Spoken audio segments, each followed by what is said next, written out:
differences between like Eastern Europe and Western Europe. Like in Eastern Europe, we have very ugly buildings and beautiful people.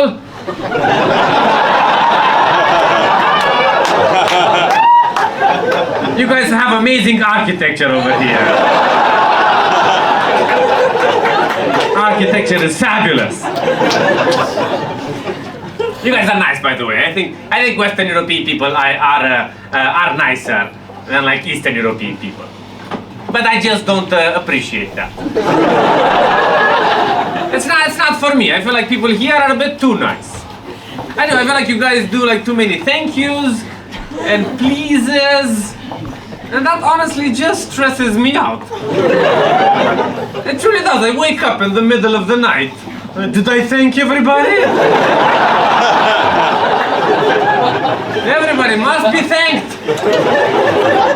You exist, therefore you must be thanked.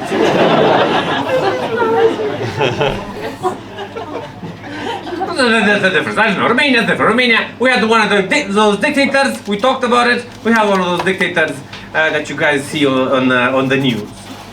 Yeah, we had the real one. I know you guys don't like dictators. I did the research. We don't either. We killed ours. We did. On Christmas, it's been discussed, 1989, we killed him and his wife. The wife was also involved in politics. It wasn't like a sexist thing. It wasn't like, well, we're at it, get the woman too! They were both doing stuff, they both deserve to die on Christmas. Well, why? But that's when it happened. That's Christmas in Romania right now. Every year they show reruns of the execution. And then Home Alone.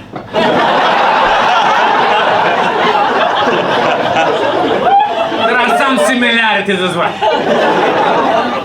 I don't really remember the execution. It was something like 4 when it happened. The only thing I do know, I know that like my dad, he made me and my sister watch the execution on TV. But also, in all fairness to my dad, there was nothing else on TV that day. It was either watch the dictator get shot, or don't watch TV at all. Come on, I'm 4, I want to watch TV. I want to see the soldiers use the guns.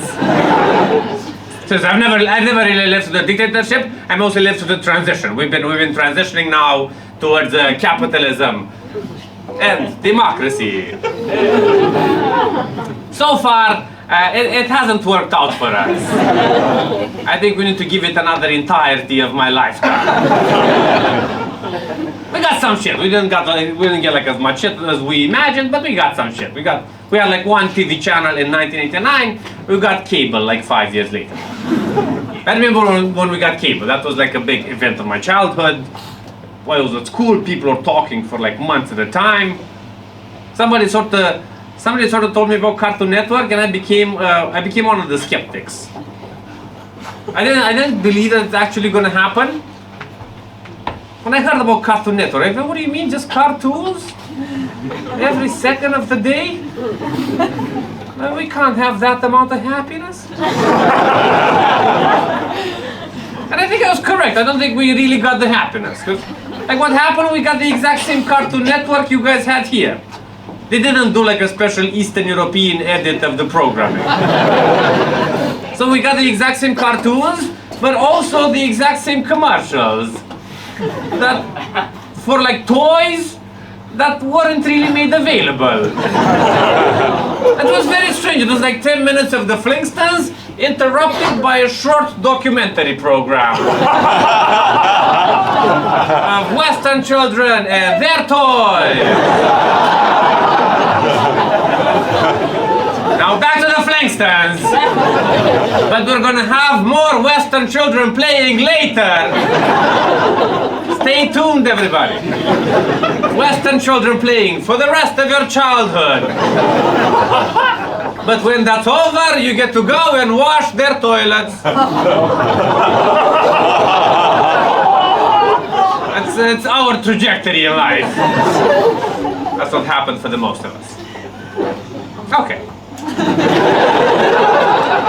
I don't want to make it awkward or anything like that, but you guys know, right? Like I go to hotels in Romania a lot. I very rarely see a Dutch cleaning lady. So it's not a two-way street. So this is what I started thinking after I moved to the West. I honestly started thinking that maybe there's like a cap on how many democracies there can exist in the world. Maybe we just can't all be democracies, because otherwise the strong ones are gonna eat up the weaker ones. I think having a dictator is sort of like having a pimp.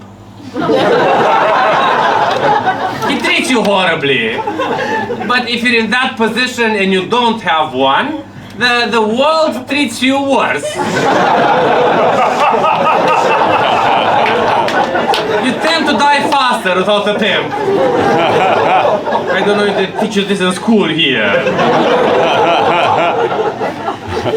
We do all the shitty jobs in exchange for learning about freedom. You guys teach a lot about freedom. I know you guys have prostitutes and stuff, right? It's legal. No Dutch prostitutes, by the way. Just the freedom from poor people from all around the world to go here and stay naked in our windows. Get more Dutch prostitutes. I want to fuck a Dutch lady for 50 minutes.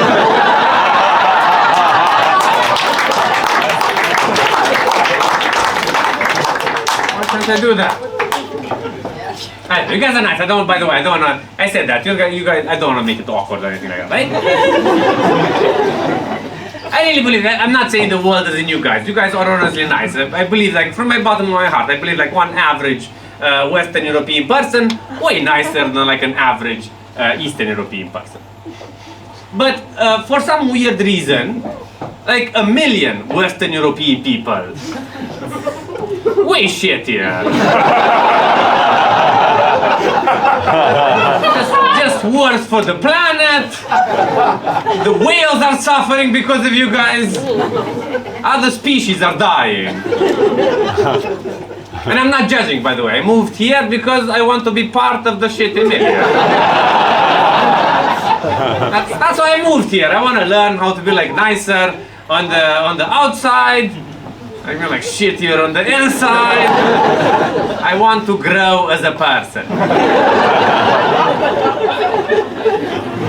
The only reason I kind of mention it, I like talking about it because I talk to like a lot of Western Europeans, and most of them don't give me the impression that they even know they're part of a shitty million.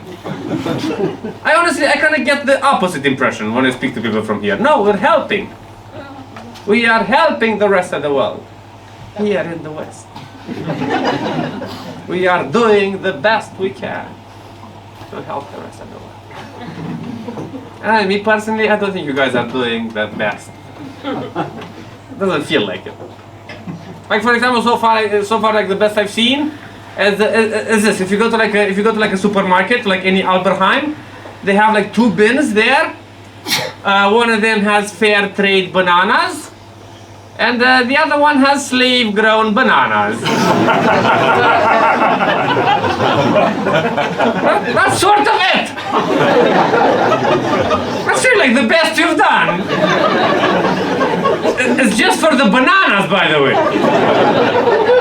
It's not like the orange industry has really ethical employers. But the banana industry, oh my God, you got them on the run. With this incredible 2-bin solution. I really think in 50 years they're gonna start paying fair wages. But what I didn't like here, and I'm gonna change the subject, I don't wanna make it awkward. But what I kind of really like here is that you guys don't even call them like slave-grown bananas. You just call them bananas. You give the other ones the weird name. No, we have the fair trade bananas, and then we have the normal bananas that are normally grown by slaves. We're good people here in the West. We abolished slavery 200 years ago. We made movies about it and gave ourselves prizes for the movies. The